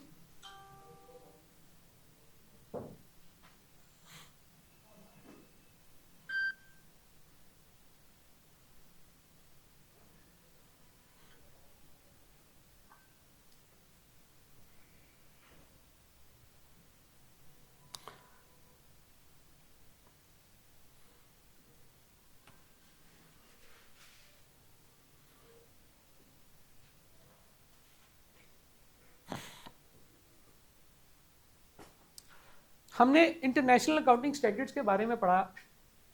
इंटरनेशनल अकाउंटिंग स्टैंडर्ड्स या इंटरनेशनल फाइनेंशियल रिपोर्टिंग स्टैंडर्ड्स जो हैं IFRS, ये रूल बुक होती है जो हमें बताती है कि हर तरह की आइटम को किस तरह से रिकॉर्ड करना है, उसको कैसे मैनेज करना है, और सबसे ज़रूरी इसमें ये होता है कि उसको किस तरीके से प्रेजेंट करना है। क्योंकि देखिए फाइनेंशियल रिपोर्टिंग या फाइनेंशियल स्टेटमेंट्स का मेन पर्पज़ ही होता है कि फाइनेंशियल इन्फॉर्मेशन को इस तरह से लोगों को कम्युनिकेट किया जाए कि उनको समझ आ जाए कि काम हो क्या रहा है। हर तरह के बंदे की इंफॉर्मेशन की नीड्स फ़र्क होती हैं। एम्प्लॉयज़ की को कुछ और इन्फॉर्मेशन चाहिए, मैनेजर्स को कुछ और इन्फॉर्मेशन चाहिए, बड़े मैनेजर्स को कुछ और इन्फॉर्मेशन चाहिए, बिज़नेस के मालिक को कुछ और इन्फॉर्मेशन चाहिए, हमारे गवर्नमेंट को कुछ और इन्फॉर्मेशन एक बिज़नेस के अंदर से चाहिए, यानी कि इसको छुरी कहाँ से फेर सकते हैं। तो यानी कि डिफरेंट इदारों की रिक्वायरमेंट्स डिफरेंट होती हैं कि एक बिज़नेस की प्रेजेंटेशंस जो हैं वो किस तरीके से होंगी। तो इस चीज़ को थोड़ा सा स्ट्रीमलाइन करने के लिए कुछ रहनुमा असूल बताए गए हैं, कुछ गाइडलाइंस दी गई हैं कि आपने इन्वेंट्री को जब अपनी फाइनेंशियल स्टेटमेंट्स में प्रेजेंट करना है तो किस तरह से प्रेजेंट करना है और उसमें क्या क्या बात बतानी है। इसको हम presentation of inventory in financial statements कहते हैं। इसी तरह से हर आइटम के लिए, चाहे वो आपके बैड डेट्स हैं, चाहे वो आपकी इनकम है, चाहे वो आपके एक्सपेंसेस हैं, प्रॉपर्टी प्लांट एंड इक्विपमेंट है, हर तरह के आइटम्स के लिए हमारे पास कोई ना कोई अकाउंटिंग स्टैंडर्ड होता है। इन्वेंट्रीज के लिए जो अकाउंटिंग स्टैंडर्ड है IAS2 इसको कहते हैं, इंटरनेशनल अकाउंटिंग स्टैंडर्ड नंबर 2। तो बिल्कुल शुरू में सबसे पहले जिस चीज़ के बारे में गाइडलाइंस आई थी वो IAS2 ही था, क्योंकि IAS1 जो है वो बेसिक्स को, गाइडलाइंस को एक्सप्लेन करता है। तो आप समझ लें कि सबसे पहला जो अकाउंटिंग स्टैंडर्ड आया था वो IAS2 ही आया था इन्वेंट्रीज का। IAS2 ने हमें बताया कि FIFO मेथड को यूज़ करना है या वेटेड एवरेज को, परपेचुअल क्या है, पीरियोडिक क्या है, ये इसने हमें सिखाया था। IAS2 ने हमें बताया कि NRV लॉस क्या होता है, IAS2 ने हमें बताया कि नॉर्मल और अब नॉर्मल लॉस क्या होता है।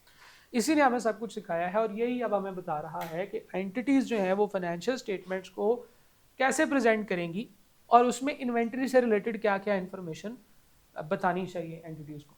पहले उन्होंने कहा कि कुछ डिस्क्रिप्शंस देनी चाहिए, कुछ इन्फॉर्मेशन फाइनेंशियल स्टेटमेंट में प्रेजेंट होनी चाहिए कि यूज़र्स ऑफ फाइनेंशियल स्टेटमेंट तक ये इन्फॉर्मेशन तो ज़रूर पहुँचे। वो इन्फॉर्मेशन क्या है कि आप इन्वेंट्री के लिए कौन सी अकाउंटिंग पॉलिसी इस्तेमाल करते हैं, आप इन्वेंट्री के लिए कौन कौन सी पॉलिसी इस्तेमाल करते हैं। दो चीज़ होती हैं, FIFO या वेटेड एवरेज, पीरियोडिक या परपेचुअल। ये दोनों चीज़ें आपने फाइनेंशियल स्टेटमेंट में बतानी है लोगों को कि भाई हम पीरियोडिक मेथड इस्तेमाल करते हैं कि परपेचुअल मेथड, या हम लोग FIFO मेथड यूज़ करते हैं या वेटेड एवरेज, ये आपने बताना होता है। इसी तरीके से carrying amount of good unit, good units का मतलब है वो वाले यूनिट्स जो ठीक है, जिनमें NRV का लॉस नहीं हुआ है, separately for each class of stock. Her class of stock के लिए डिफरेंट क्लासेस ऑफ स्टॉक होती हैं। रॉ मटेरियल एक क्लास होती है, वर्क इन प्रोसेस और फिनिश गुड्स, ये 3 क्लासेस होती हैं स्टॉक्स की जो हमने कल डिस्कस की थी। तो उन्होंने कहा कि आप इसको सेपरेटली अलग अलग बताएंगे कि वो कौन कौन सी आइटम्स है जो गुड यूनिट के तौर पर रिकॉर्ड की गई। Carrying amount of unit stated at NRV, अगर किसी जगह पे NRV का लॉस आया है तो ये भी बताएं कि वो यूनिट्स कौन से थे, ये भी बताएं कि उसमें NRV का लॉस कितना था, ये भी बताएं कि क्या रीजंस थी NRV की, क्या सर्कमस्टांसेस है जिसकी वजह से NRV लॉस आया, और ये भी बताएं कि उन यूनिट्स की कैरिंग अमाउंट कितनी है आपके पास जो कि आपकी फाइनेंशियल स्टेटमेंट्स में नजर आ रही है। तो NRV लॉस अगर आ जाए तो NRV लॉस के बारे में सारी इंफॉर्मेशन प्रेजेंट करनी है। ये कुछ रूल्स हैं जो स्टैंडर्ड ने हमें दिए। इन रूल्स को लोग कैसे अप्लाई करते हैं, लोग अपनी फाइनेंशियल स्टेटमेंट्स में कैसे दिखाते हैं, उसके लिए मैंने सैंपल के तौर पे ये 2 स्क्रीनशॉट्स लिए हैं। ये स्क्रीनशॉट एक बिजनेस की फाइनेंशियल स्टेटमेंट के अंदर से मैंने लिए। ये एक अमरीली स्टील कंपनी है जो पाकिस्तान में स्टील के बिलेट्स बनाती है, उनकी फाइनेंशियल स्टेटमेंट्स में से ये मैंने 2 एक्सट्रैक्ट्स निकाले हैं। एक्सट्रैक्ट्स निकालने का क्या मतलब है, उनकी फाइनेंशियल स्टेटमेंट्स नेट पे पड़ी होती हैं। जो बड़े बिजनेसेस होते हैं उनकी फाइनेंशियल स्टेटमेंट्स इंटरनेट पे पड़ी होती हैं। उन फाइनेंशियल स्टेटमेंट में से मैंने एक फाइनेंशियल स्टेटमेंट सेलेक्ट की, उसको ओपन किया तो उसके अंदर मुझे इस तरह से कुछ इन्फॉर्मेशन नजर आई। अब ये इन्फॉर्मेशन फाइनेंशियल स्टेटमेंट्स में उन्होंने प्रेजेंट किया। आपको पता है फाइनेंशियल स्टेटमेंट्स के 5 कंपोनेंट्स होते हैं, कौन कौन से, statement of financial position, statement of profit and loss, statement of cash flows, statement of changes in equity और नोट्स। ठीक है जी, नोट्स जो होते हैं ये छोटे छोटे बहुत सारी स्टेटमेंट्स और वर्किंग्स और पैराग्राफ्स और इन्फॉर्मेशन के ऊपर डिपेंडेंट होते हैं। यानी कि ये 4 जो हैं ये स्टेटमेंट्स होती हैं, ठीक है, इनका एक फॉर्मेट होता है। बाकी उसके अलावा जो भी कचरा मचरा जो आपने शेयर करना होता है ना, वो हम नोट्स में शेयर करते हैं। तो ये है जी note number 5.5 of stock in trade. उन्होंने इसके बारे में कहा है कि these are valued at lower of cost और NRV। अकाउंटिंग पॉलिसी बता दी, पॉलिसी बतानी होती है ना, तो उन्होंने सबसे पहले बताया कि लोअर ऑफ कॉस्ट और NRV इन दोनों में से जो कम होगा उसके ऊपर हम प्रेजेंट करेंगे। Cost comprises all cost of purchases, cost of conversion and other cost incurred in bringing the inventory to their present location and condition. Cost की डेफिनेशन शॉर्ट करके यहाँ पे लिख दी। पॉलिसी है ना कि हम कॉस्ट में क्या क्या चीज़ें शामिल करेंगे, यही डेफिनेशन हमने कल भी पढ़ी थी जब कॉस्ट के अंदर हमने चीज़ें देखी थी कि कौन कौन सी है।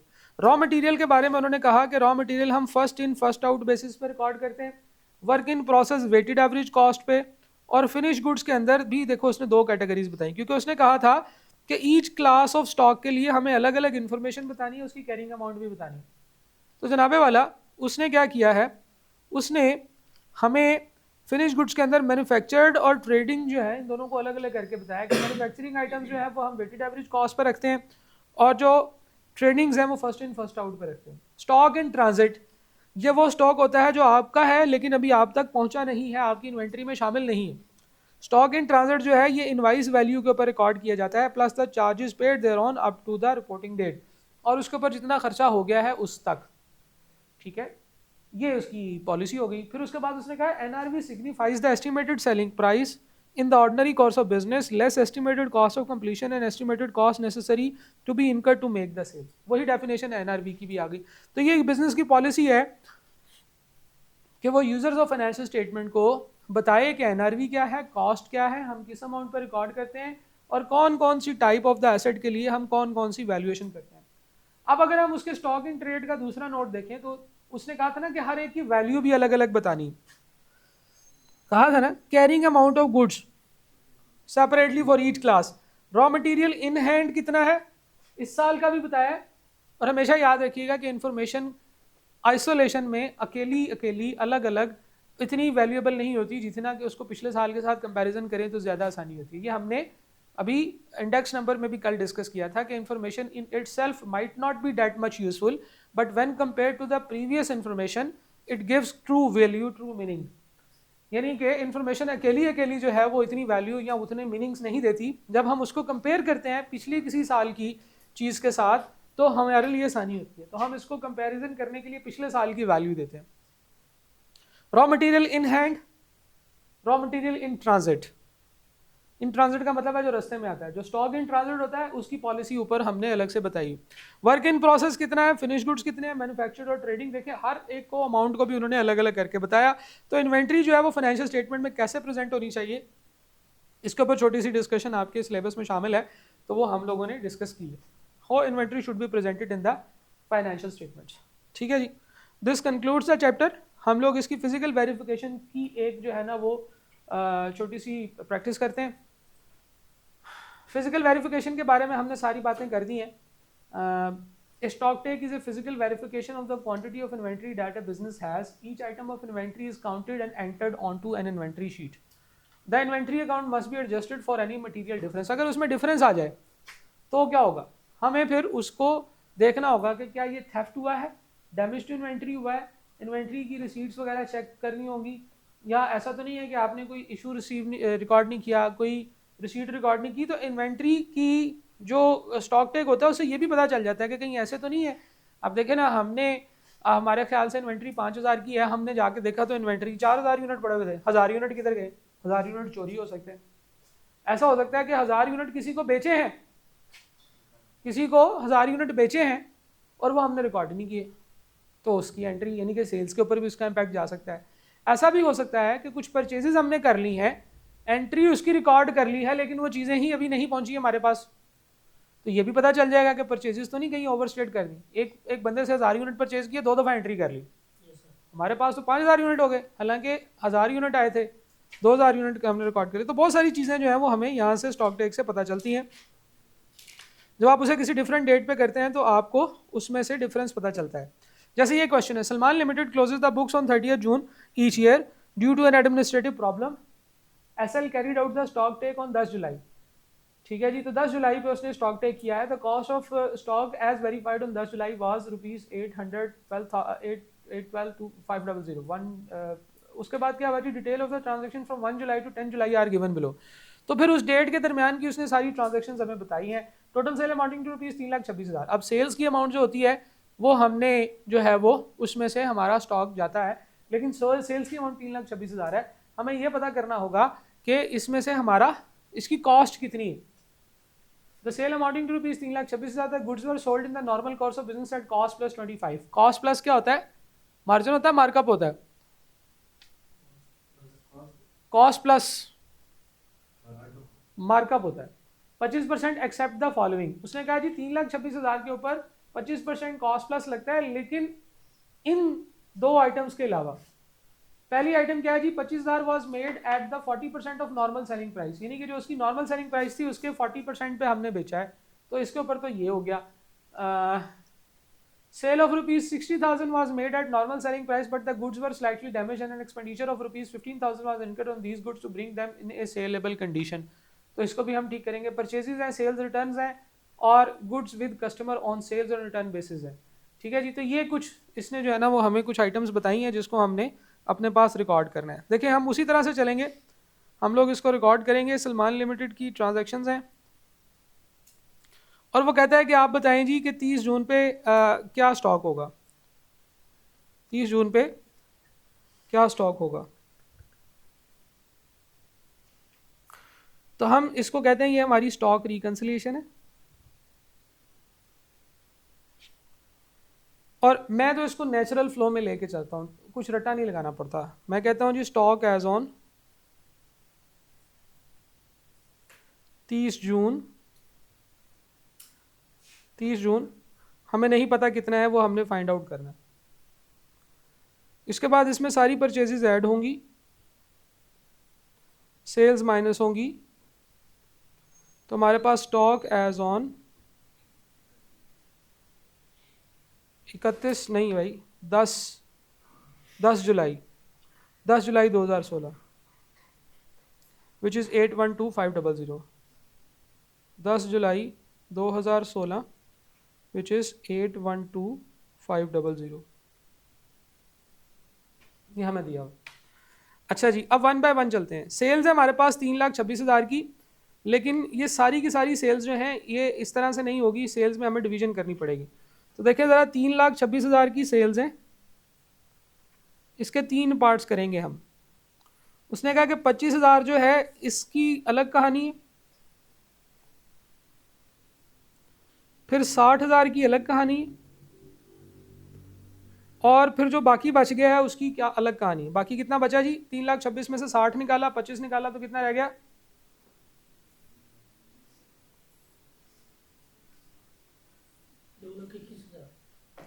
2,21,000, 221,000। ये हमारा नॉर्मल है, ये स्पेशल है, और इसको हम डैमेज्ड कह सकते हैं। अच्छा जी, जो नॉर्मल आइटम्स हैं 2,41,000 बनता है। चलो जी 2,41,000 बनता है। हाँ जी 2,41,000 ही बनेगा। 3,26 में से 25 निकालेंगे, 3,1 आ जाएगा, फिर 60 निकालेंगे, 2,41 आ जाएगा। अच्छा, अब ये जो नॉर्मल है इसके बारे में उसने कहा था कि कॉस्ट प्लस 25% के ऊपर जो है ना वो हम इसे सेल करते हैं। इसका मतलब ये है कि ये कितने पे सेल होता है, मार्कअप ऑफ 25%।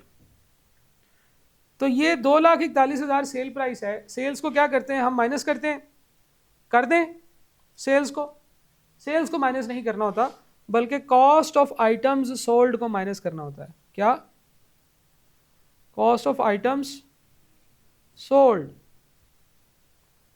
तो 3,26,000 की तो टोटल सेल्स है हमारी, जो कि 2,41,000 हो गई है। इसकी मुझे कॉस्ट पता चलेगी तो फिर मैं आइडेंटिफाई कर सकूंगा कैसे कैलकुलेशन करनी है इसकी। तो वही टेबल जो हमने पहले भी बनाया हुआ है, sale price, profit, cost, profit 25%, markup का है तो कॉस्ट 100% और सेल प्राइस 125%। कॉस्ट है नहीं, अभी हमें जो दिया हुआ है वो 2,41,000 इसकी सेल प्राइस दी हुई है।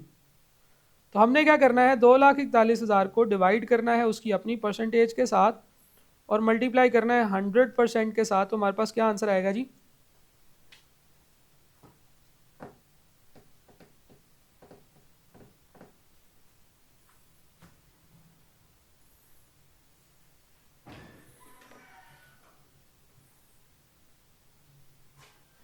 To 41 divided by 125 multiply by 100, 192,800 ये इसकी कॉस्ट है।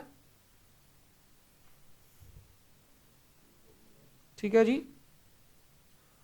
तो हमारे पास जो है वो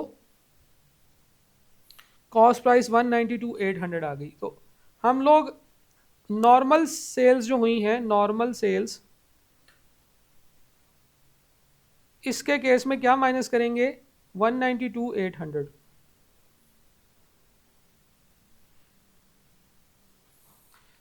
इसी तरह से एक सेल्स ये भी है विच इज़ 25,000, ये स्पेशल सेल्स हैं। इसके ऊपर क्या हुआ है, 40% ऑफ नॉर्मल सेलिंग प्राइस पे ये बिकी हैं। इसकी नॉर्मल सेलिंग प्राइस जो है वो क्या है, पहले तो हम वो कैलकुलेट करेंगे। 25,000 की sales were made at 40% of normal selling price. इसकी नॉर्मल सेलिंग प्राइस जो है वो इससे ज्यादा है, ये अपनी नॉर्मल सेलिंग प्राइस के 40% पे बिकी है, यानी कि ये जो है ये अमाउंट ये 40% of its normal selling price, 40% of normal selling price है। इसकी नॉर्मल सेलिंग प्राइस निकालेंगे पहले, फिर उस नॉर्मल सेलिंग प्राइस से हम इसकी इन्वेंट्री की कॉस्ट निकाल लेंगे। ये 2 स्टेप्स में कैलकुलेशन करनी होगी। लेट्स सपोज कि नॉर्मल सेलिंग प्राइस एक्स है, तो उसका 40% है ये चीज जो अभी हमारे पास है, यानी कि 25,000। ठीक है, तो नॉर्मल सेलिंग प्राइस जितनी भी है उसके 40% पे ये आइटम बिकी है, 25,000 इसका आंसर आ रहा है। तो नॉर्मल सेलिंग प्राइस का 40% 25,000 अगर हो तो एक्स कितना होगा, X will be equal to 25,000 divided by 40%, कितना बनता है जी, 62,500। अब ये इसकी सेलिंग प्राइस है। अगर नॉर्मली बेचते तो ये सेल्स 62,500 की होती। ठीक है, अगर नॉर्मली बेचते तो ये सेल्स 62,500 की होती। अब ये 62,500 तो इसकी सेल प्राइस है, इसकी निकालनी है आपने कॉस्ट। कॉस्ट कैसे निकालेंगे, कॉस्ट का वही नॉर्मल फार्मूला ये वाला। ठीक है जी, तो सेल प्राइस को 125 से डिवाइड करेंगे, 100 से मल्टीप्लाई करेंगे तो हमारे पास इसकी कॉस्ट आ जाएगी। इस आइटम की जो कॉस्ट होगी वो कितनी होगी, इट्स कॉस्ट विल बी 62,500 तकसीम 125% ज़रब 100%, तो कितना बनेगा जी,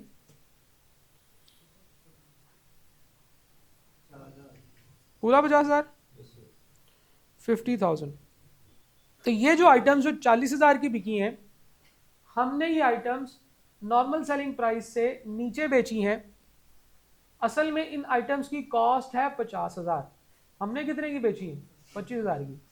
हमने तो बहुत लॉस पे बेची, लॉस में बेची हैं। किस साल, अगले साल, उस टाइम पीरियड के दौरान ना, तो अगले साल में इसका लॉस रिकॉर्ड होगा। अभी हमें इस आइटम को अपनी उस वैल्यू पे रिकॉर्ड करना है जिस वैल्यू पे ये सेल होनी है।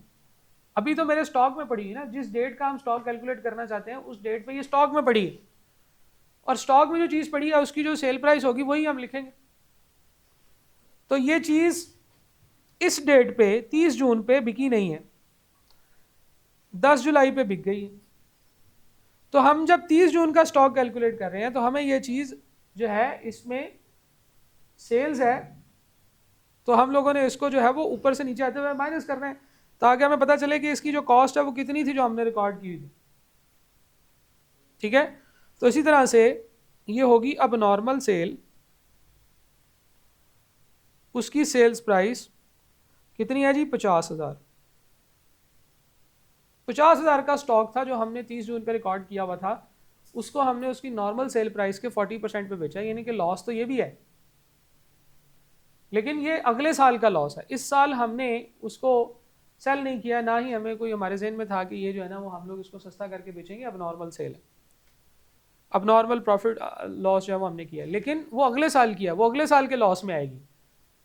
30 जून पे ये स्टॉक हमारे पास पड़ा हुआ है 50,000 रुपये का, हमने 2-3 दिन गुजरे इसको सस्ता करके 25,000 का बेच दिया, तो बेच दिया, टेंशन क्या। अगले आइटम के बारे में कहता है कि 60,000 was made at normal selling price but goods were slightly damage. 60,000 की चीजें थी जो नॉर्मल सेलिंग प्राइस पे बिकी हैं, लेकिन गुड्स जो है वो थोड़ी सी डैमेज थी, और expenditure of ₹15,000 was incurred on the good to bring them to saleable condition. 15,000 रुपया इसके ऊपर खर्चा हुआ है, लेकिन वो तो अगले साल हुआ है, इस साल तो नहीं हुआ। ठीक है, तो वो अगले साल हुआ है। इस साल जिस साल हम लोग इसे रिकॉर्ड कर रहे हैं, हम 60,000 की कैलकुलेशन भी वही करेंगे, यानी कि इसको कॉस्ट प्लस 25% के ऊपर हम इसे रिड्यूस करके इसकी कैलकुलेशन कर लेंगे। तो ये 60,000 जो है इसकी भी हमारी कैलकुलेशन क्या होगी, 60,000 डिवाइडेड बाय 125% मल्टीप्लाई बाय 100%, तो हमारे पास ये कितना आ जाएगा जी, 48,000। तो ये 48,000 जो है ये इसकी कॉस्ट थी जो हमारे स्टॉक में पड़ी हुई थी। तो हम लोग इसको करेंगे damaged goods,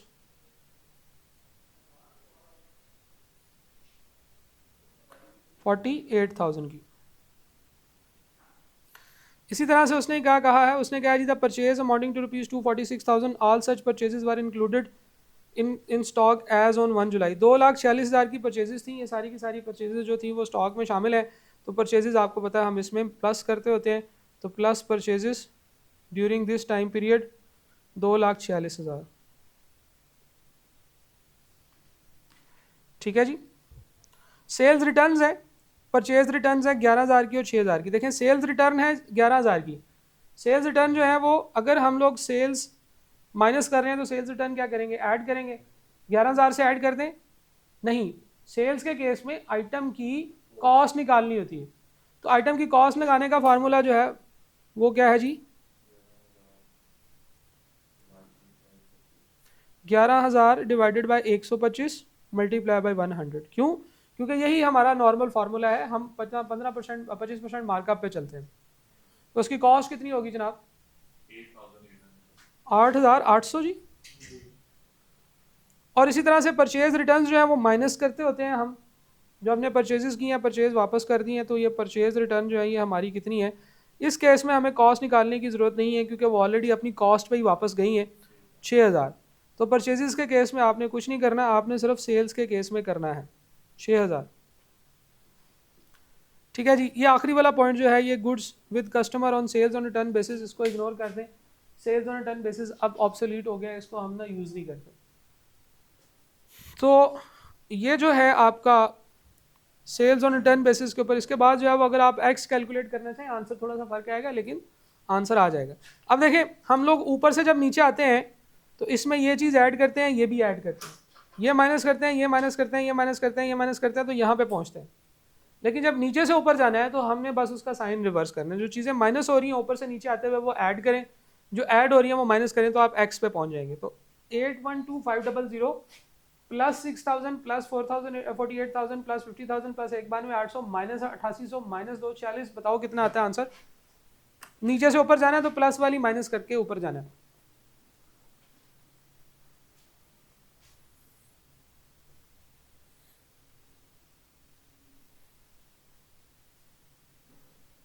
eight five four 500। ठीक है जी।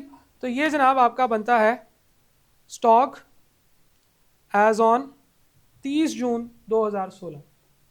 ठीक है जी। अगर हम इस पॉइंट को इग्नोर कर दें तो हम लोगों ने क्या किया, बेसिकली हम लोगों ने सारी परचेजेस ऐड होती हैं, ऐड कर दी, यानी कि पूरा हमने स्टॉक की मूवमेंट का टेबल बनाया है। हाँ, अगर आप ये करें कि आप ये वाली अमाउंट ऊपर लिख दें और नीचे ये वाली अमाउंट कैलकुलेट करें तो ये सारा उल्टा हो जाएगा। जो चीज़ें आप नॉर्मली आपके स्टॉक में से माइनस होती हैं वो आप ऐड बैक करेंगे, और जो ऐड हुई हैं उनको लेस बैक करेंगे, उनको माइनस कर देंगे, तो फिर आप दोबारा उसी अमाउंट, यानी कि यही अगर मैं उल्टा करके बनाता, अगर मैं इसी को स्टार्ट करता स्टॉक एज ऑन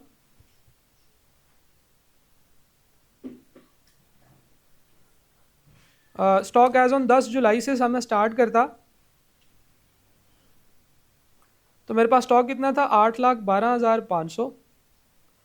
जो सारी की सारी चीज़ें 1 जुलाई से लेकर 10 जुलाई तक ऐड हुई थी उनको माइनस करता जाऊं, और जो माइनस हुई थी उनको ऐड करता जाऊं, तो मैं वहीं पे पहुंच जाऊंगा। देखें परचेजेस ऐड होती है ना, माइनस कर दें, परचेजेस जो है वो माइनस करें 2,46,000, और सेल्स रिटर्न भी माइनस कर दें। सेल्स रिटर्न भी आपके स्टॉक में ऐड होती हैं 8,800 से। नॉर्मल सेल्स जो होती हैं वो माइनस होती हैं। अब normal sales, damage cells, purchase return, ये सारी चीज़ें माइनस होती हैं ना आपके स्टॉक में से, इनको ऐड बैक कर दें। ऐड बैक कर दें सेल्स सारी की सारी 192,800 वाली भी, 50,000 वाली भी, 48,000 वाली भी, और परचेज रिटर्न्स भी जो हैं वो भी ऐड बैक कर दें 6,000 वाली, तो आप एग्जैक्टली 8,54,500 पे पहुंच जाएंगे। तो ऐसे भी ठीक है, यानी कि अगर आप नीचे वाली फिगर ऊपर रखोगे, ऊपर वाली नीचे, तो प्लस वाले माइनस करने पड़ेंगे, माइनस वाले प्लस करने पड़ेंगे। ठीक है जी। तो जिस तरीके से आपने सीखा हुआ पहले आप उसी फॉर्मेट में कर लें, लेकिन मैं नॉर्मली उसी नेचुरल फ्लो ऑफ टाइम में कराता हूँ, और जो अननोन अमाउंट होती है वो आप जिधर भी है उधर लिख दें, और उसके बाद उसको अमाउंट्स के प्लस माइनस करने से निकाल लें। ठीक है जी। तो यहाँ तक आज हमने कंक्लूड कर लिया है, इसकी थ्योरी खत्म हो गई है। प्रैक्टिस क्वेश्चंस एमसीक्यूज कल इसके हम सारा दिन करेंगे। इन्वेंट्री का 3 दिन का टॉपिक था, हम लोग इंशाल्लाह कल इसके एमसीक्यूज करेंगे। सही है जी, चलें, थैंक यू।